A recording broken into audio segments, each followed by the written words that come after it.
Hello, my name is Julian, and this is Julian's Front Row Theater. Today I'm going to be reviewing Jeffrey Seller's book, Theater Kid, a Broadway Memoir. Jeffrey Seller is the Tony Award-winning producer behind shows like RENT, Avenue Q, In the Heights, and Hamilton. His shows have grossed over $4 billion collectively, and two of them have won Pulitzer Prizes. I had a blast reading Mr. Seller's memoir. I really enjoyed it. I gave it 5 stars on Storygraph. I don't read a lot of memoirs or nonfiction, but as a lifelong theater fan, I really related to this novel. Funnily enough, I think the first memoir I ever read was Anthony Rapp's Without You. I remember that I read this for a middle school book report and I was quite scandalized.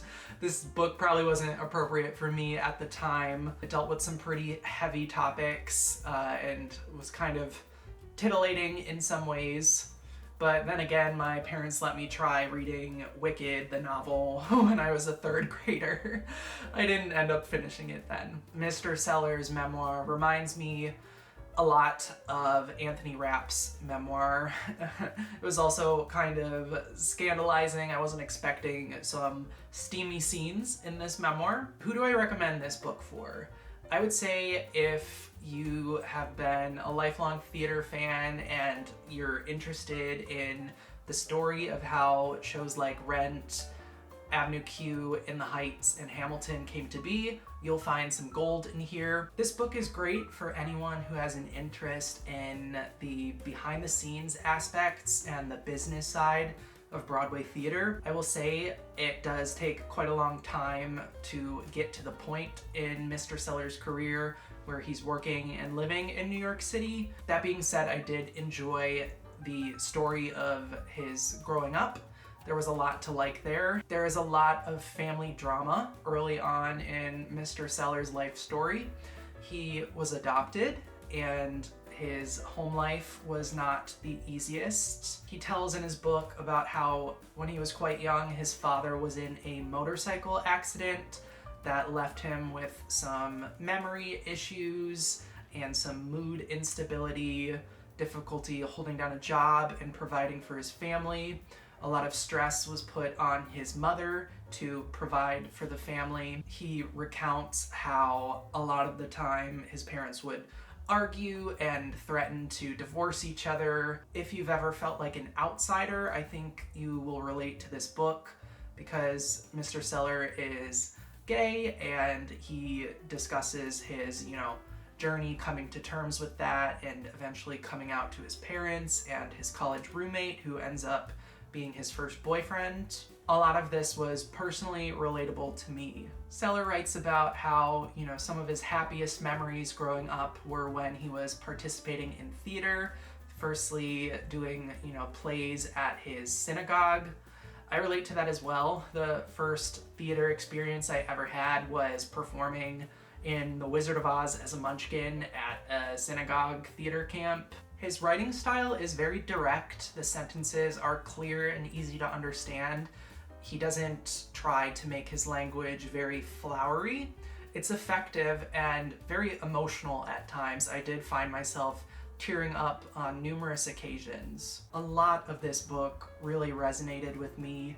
He writes about watching his first Tony Awards on TV, which is something that I remember vividly. I think it might have actually been the year that In the Heights won Best Musical, which of course is one of the shows that Mr. Seller has produced.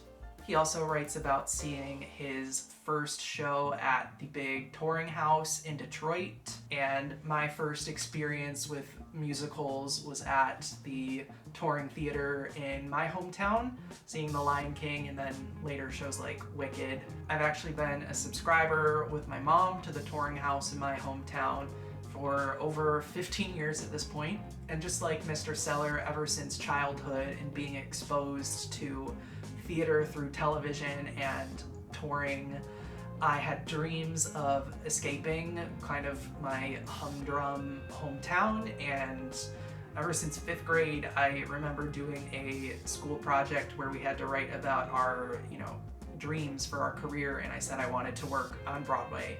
Like I said, his relationship with his parents is quite dramatic and interesting to read, but for me, things really start to pick up once he moves away to college and becomes more involved in, the creation of theater. And especially when he moves to New York City and starts seeing his first shows and works in a booking office with the Broadway producers Fran and Barry Weissler. My plan after college was always to move to the city and work in the business side of Broadway. I wanted to focus on marketing, and so I had an internship at 54 Below, where lots of Broadway performers do cabaret shows, and I later worked at an agency that does digital marketing for Broadway shows. At the same time, I was really hustling because, just like Mr. Seller writes, Broadway jobs don't tend to pay a lot unless you're at, the very highest level. Besides my, internships, I also ushered for some off-Broadway theater companies and eventually ended up working merchandise for Broadway shows like Wicked and Hadestown. It was fascinating to hear about Mr. Seller's journey through different partnerships and business deals working in the theater industry in New York. From his first job in the Weissler's office through, his partnership with the other producer, Kevin McCollum, who he partnered with on Rent, and I think the partnership dissolved before Hamilton. As you can probably tell from the artwork of Rent and Hamilton behind me that I made, Mr. Seller's shows have impacted me and my journey in theater. Rent was probably the first adult show that I got into after, The Lion King and Wicked. I think it changed my perspective of what musical theater could be with its, rock score and adult themes. I remember begging my parents to take me to see a anniversary tour, I think, that starred Anthony Rapp and Adam Pascal. One of the only contests I've ever won was when I won tickets to see the national tour of In the Heights. My high school graduation present, which I will never, ever, ever forget, thank you, Mom and Dad, it was tickets to see Hamilton the night before Lin-Manuel Miranda and some of the other original cast members left the show. Truly an unforgettable night. I was already familiar with some of the story of how Rent was developed. I've, seen Tick Tick Boom, so I knew a little bit about Jonathan Larson's background. I also, of course, knew about his tragic passing. So while this wasn't a surprise, the additional details that Mr. Seller is able to provide, since he was there when Rent was developed and was pivotal to its later success, were extremely interesting to read about. I'm a big nerd when it comes to the business side of Broadway, so reading about the different deals that he had to make with theater owners like the Nederlanders and the Schuberts was fascinating. Learning about the advertising campaign for Rent with Drew Hodges of Spotco and how the logo came to be, and the bidding war over the cast recording and movie rights. All really cool stuff. I would say the memoir focuses the most on Rent out of all the shows, since it was his first big success and kind of paved the way for the rest of his career.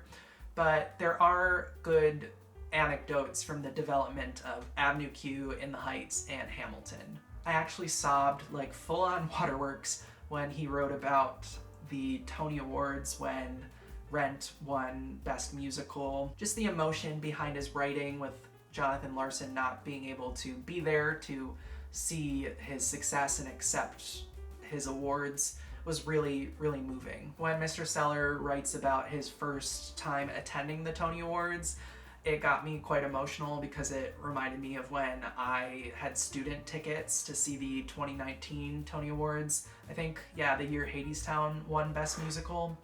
That was such a special experience to me. To recap, I had a wonderful time reading this book. I really breezed through it fast. I would recommend it to anyone who's ever felt like an outsider because of the way that they grew up. Of course, people who grew up doing theater, people who aspired to work in the business side of Broadway, definitely if you're a fan of Rent or Hamilton or any of those shows, you'll find this to be an interesting read. And I really do want to thank Jeffrey Seller for sharing his story. I found it deeply inspiring, relatable, touching, emotional, and it makes me want to move back to New York someday and pursue theater again. It's what I'm passionate about, clearly, since I made this YouTube channel to talk about theater all the time. Also, I will definitely end up seeing any future shows that Jeffrey Seller produces because he knows how to make a hit, that's for sure. So let me know, are you gonna read Theater Kid?